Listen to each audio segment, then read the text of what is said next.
अच्छे लेवल के क्वेश्चन करते हैं। अब ये कहाँ से पूछा जाता है? तो ये पूरा का पूरा इंटरव्यू आपका जो बैठे हुए लोग होते हैं वो सिर्फ और सिर्फ एनसीईआरटी से ही सवाल पूछते हैं। तो अगर आपको प्रिपरेशन करनी है तो इसका मतलब सीधा सा है, आपको अपनी एनसीईआरटी तैयार करनी होगी। आप जिस भी सब्जेक्ट के, जैसे टीजीटी के लिए अगर मैं बात करूँ, आप 6 टू 10 तक की सारी एनसीईआरटी तैयार कर लो, ठीक है? इसमें टाइम लगेगा। मान लो आप एसएसटी के लिए हो, तो एसएसटी के लिए 6 टू 10th में सारा पढ़ के रखिए। बहुत सारी फैक्चुअल चीजें होती हैं जो आपके दिमाग से स्किप हो जाएंगी, कुछ भी पूछ सकते हैं, ठीक है? कुछ का हो गया, अपना अच्छा सा बायो तैयार कर लो। प्लस माइनस वाली चीजें वो अपनी प्रिपेयर रहो पहले से, ठीक है? डेमो के लिए प्रिपेयर रहो। कोई अपना अपनी तरफ से भी आप कोई लेसन प्लान बना के रखिए, ठीक है? कि मैं मुझे ये पढ़ाना है। हो सकता है वो खुद से भी टॉपिक दें, हो सकता है आपसे भी दें, तो आप पहले से भी प्रिपेयर करके रखो। हो सकता है वो खुद से दें, ठीक है? तो वो बेहतर रहेगा। अगर आपको बोलने जाए खुद से पढ़ाएं तो बहुत बेहतर है। तो आप पहले से। हेलो हाय नमस्कार आप सभी को दोस्तों, कैसे हो आप सभी? उम्मीद है आप सभी बहुत बढ़िया होंगे।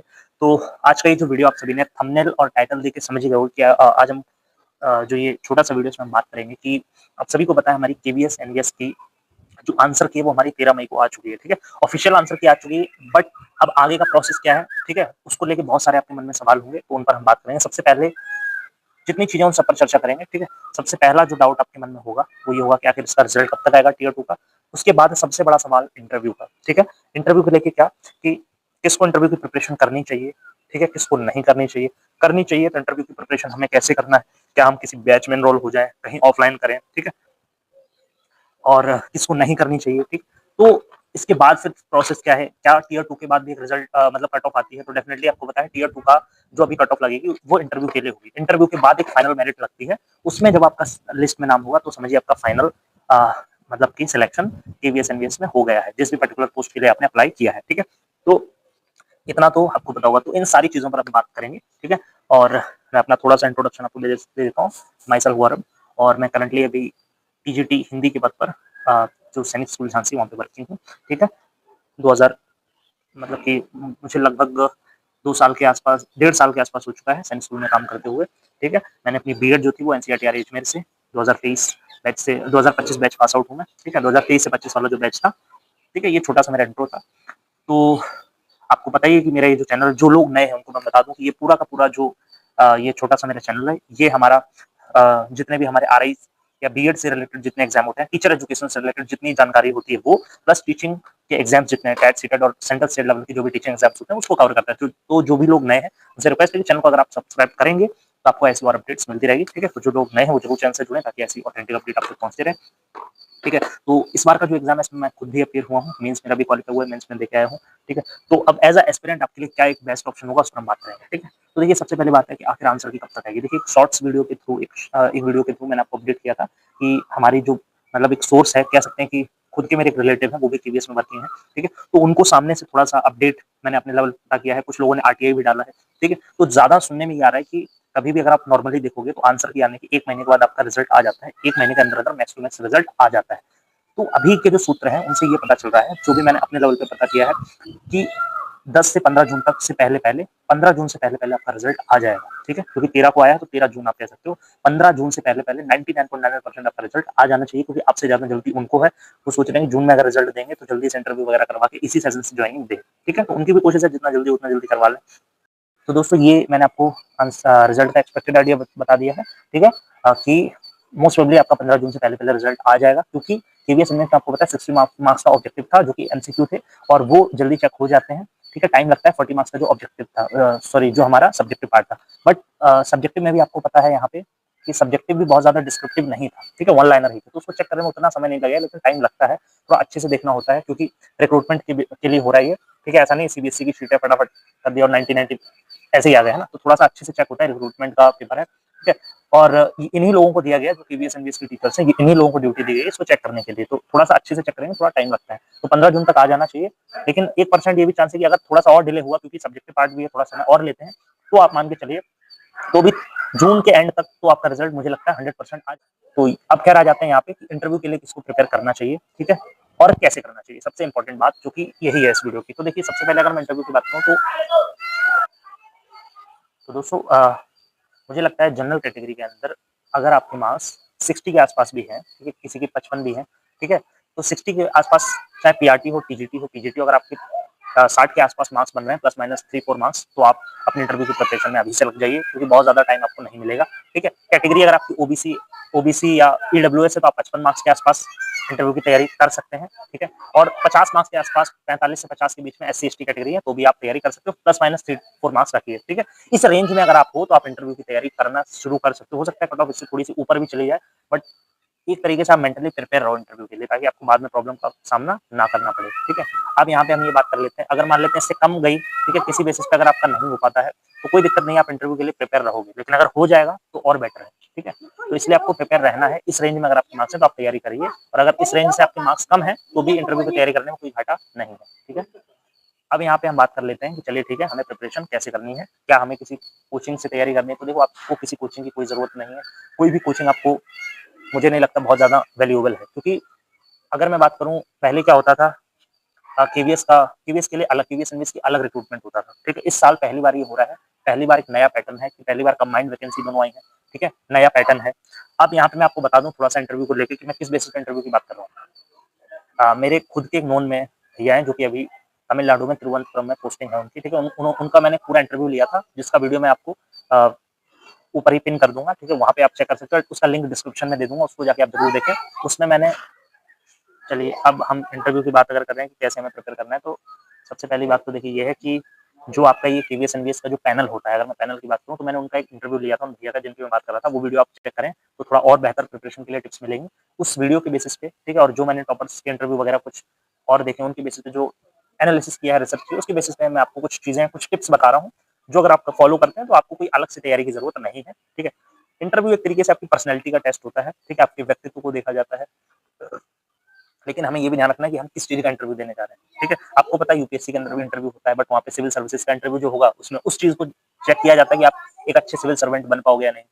डिफेंस के अंदर भी इंटरव्यू होते हैं, एसएसबी होता है, वहाँ पे उस चीज़ को चेक किया जाता है। तो ये टीचिंग का है, ठीक है। यहाँ पे आपकी पर्सनैलिटी को ऐसे देखा जाएगा कि आप एक आइडियल टीचर हो या नहीं, एक बेहतर शिक्षक आप हो या नहीं, ठीक है। तो आपकी ओवरऑल पर्सनैलिटी को वो चेक करते हैं।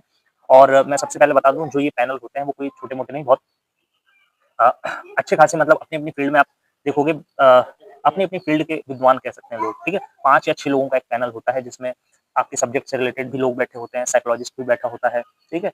तो आपको पता नहीं चलेगा, वो अलग अलग फील्ड के अपने मास्टर होता है उनके पास, वो हर चीज को चेक करते हैं, ठीक है। और आपका इंटरव्यू होता है। अब सवाल ये उठता है कि इंटरव्यू कैसे होता है ना, उसमें क्या पूछा जाता है, उसकी तैयारी हमें कैसे करनी है। तो देखिए, पैनल जो होता है, टीचिंग का इंटरव्यू है, इतना ज्यादा घबराने की जरूरत नहीं है ना। आप ऑब्जेक्टिव पेपर प्री और मेंस, मतलब टियर 1 टियर 2 क्लियर करके आए, तो बहुत ज्यादा सब्जेक्ट पे फोकस नहीं करेंगे, वो पहले आपसे जनरल बातचीत करते हैं। एक तरीके से वो ये जानना चाहते हैं, ओवरऑल आपको चेक करते हैं कि आपकी ओवरऑल पर्सनैलिटी एक बेस्ट टीचर के लायक है या नहीं। और उनका लेवल अगर ओवरऑल देखोगे, लेवल ना बहुत हार्ड होता है ना बहुत ईजी होता है।